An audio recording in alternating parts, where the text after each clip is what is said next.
Corrosion एक ऐसा process है जिसमें क्या होता है कि जो हमारे पास प्योर मेटल होता है, कोई भी प्योर मेटल हो सकता है, ठीक है, तो वो अनडिजायरेबल सब्सटेंस में कन्वर्ट हो जाता है, ठीक है। तो इसमें कोरोजन बहुत टाइप्स का होता है, लेकिन जिसमें सबसे ज्यादा जो इम्पोर्टेंट होता है वो हम लोग बोलते हैं रस्टिंग ऑफ आयरन। क्या बोलते हैं? रस्टिंग ऑफ आयरन, ठीक है। उसको हम लोग देखते हैं क्या होता है इस प्रोसेस में, ठीक है।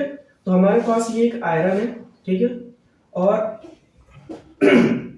यह एयर के कांटेक्ट में आता है। एयर मतलब हमारे पास ऑक्सीजन मिलेगा हमको, तो आयरन और ऑक्सीजन का रिएक्शन होता है। और इसमें कैटालिस्ट का काम कौन करता है? मॉइस्चर। कौन? मॉइस्चर मतलब ह्यूमिडिटी, ठीक है।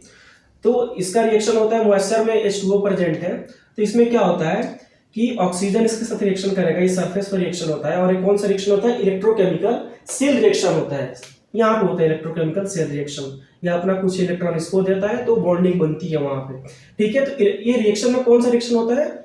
Redox reaction. कौन सा रिएक्शन होता है? Redox reaction. रेडॉक्स रिएक्शन मतलब ऑक्सीडेशन भी होगा और रिडक्शन भी होगा, मतलब कुछ रिएक्शन एनोड पे होगा और कुछ रिएक्शन कैथोड पे होगा। उतना डिटेल में नहीं जाएंगे, बस ओवरऑल एक रिएक्शन समझ रहे हैं कि प्रोसेस क्या होता है, ठीक है। तो आयरन अच्छा खासा रखा हुआ था, ठीक है, एनवायरनमेंट में, लेकिन एयर के कंटेक्ट में आया, मतलब उसको ऑक्सीजन मिला और मॉइस्चर प्रेजेंट है, ह्यूमिडिटी। और हम जानते हैं कि मॉइस्चर और हम क्या जानते हैं कि मॉइस्चर प्रेजेंट है इन्वायरमेंट में, वाटर वेपर प्रेजेंट रहता है, ठीक है, इन्वायरमेंट में, मतलब उसको ओवरऑल वाटर ले रहा है, ठीक है। तो इसके साथ रिएक्शन होता है, इसको बैलेंस कर लेते हैं, ठीक है। तो रिएक्शन होने के बाद हमें एक कंपाउंड मिलता है Fe2O3 into XH2O, ठीक है, ये एक कंपाउंड मिलता है, ठीक है। ये रस्ट का फार्मूला होता है, किसका? जंग का फार्मूला होता है, RUST, रस्ट का फार्मूला होता है। इसका कलर होता है reddish brown, reddish brown colour का होता है, ठीक है। तो ये क्या हो गया? तो प्योर मेटल था, लेकिन ये प्रोसेस होने के बाद ये कैसा हो गया? कुछ ऐसा दिखेगा, चारों तरफ से इसकी हालत खराब हो जाएगी, ठीक है। तो ये रिएक्शन होती है, ठीक है। चलो इतना तो समझ में आया, ठीक है। ये अपनी प्रॉपर्टी लॉस करके इसमें कन्वर्ट हो गया, जिसको हम लोग बोलते हैं कोरोजन। तो हम देखते हैं कि कौन सा ऐसा फैक्टर है जो इसको अफेक्ट करता है, ठीक है। तो मॉइस्चर, तो इसमें क्या होता है कि मॉइस्चर जितना ज्यादा प्रेजेंट रहेगा एटमॉस्फेयर में, ये प्रोसेस उतनी फास्ट होगी।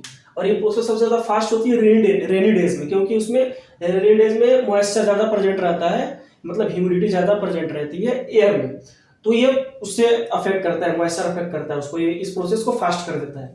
दूसरा क्या है? सॉल्ट क्या होता है कि सॉल्ट में आयरन प्रेजेंट रहता है, और सॉल्टी वाटर के कंटेक्ट में आएगा आयरन, तो उसका कोरोजन और ज्यादा फास्ट होने लगता है, ठीक है। इंप्यूरिटीज, इसमें क्या होता है कि आयरन जब हम बनाते हैं तो उसमें कुछ इंप्यूरिटीज रह जाती है, जिसकी वजह से कोरोजन प्रोसेस और फास्ट होने लगता है। इस चीज का ख्याल रखेंगे, इंप्यूरिटीज उसमें और मेटल ऐड ना करें, प्योर आयरन रहे, तो वहां पे कोरोजन प्रोसेस फास्ट नहीं होगा, उसको हम लोग बचा सकते हैं। तो इंप्यूरिटी जितना ज्यादा प्रेजेंट रहेगा उतना ज्यादा कोरोजन प्रोसेस फास्ट होता है। जैसे एसिड किसका?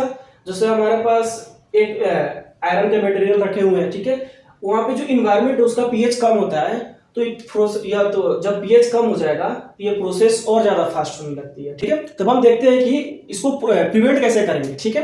तो एलॉय, पहला एलॉय मतलब हम जो आयरन यूज कर रहे हैं उसको एलॉय के फॉर्म में यूज करेंगे तो रस्टिंग प्रोसेस नहीं होगा, जैसे स्टेनलेस स्टील यूज करते हैं बहुत सारी इंडस्ट्री में, ठीक है। गैल्वेनाइजेशन, इसमें क्या होता है कि इसमें हम जिंक की परत को चढ़ाते हैं, ठीक है, इस प्रोसेस में, उसको हम लोग बोलते हैं गैल्वेनाइजेशन, ठीक है। लेकिन इसमें क्या होता है कि ये प्रोसेस ठीक है, कॉमन प्रोसेस है, होता है, लेकिन जहां पे क्रोजिव एरिया होता है वहां पे प्रोसेस काम नहीं करता है, तो वहां पे जिंक की परत की जगह हम वहां पे क्या यूज करते हैं कैडमियम की परत चढ़ाते हैं वहां पे, ठीक है। तीसरा है कोटिंग, जैसे कोटिंग किसका कर सकते हैं? पेंट का कोटिंग, ग्रीस का, वैक्स टेप का, वर्निश का कोटिंग करके हम उसको प्रिवेंट कर सकते हैं, ठीक है। इसके अलावा भी एक प्रोसेस आता है, इसको हम लोग बोलते हैं कैथोड प्रोटेक्शन, करके भी हम इसको प्रिवेंट कर सकते हैं, ठीक है।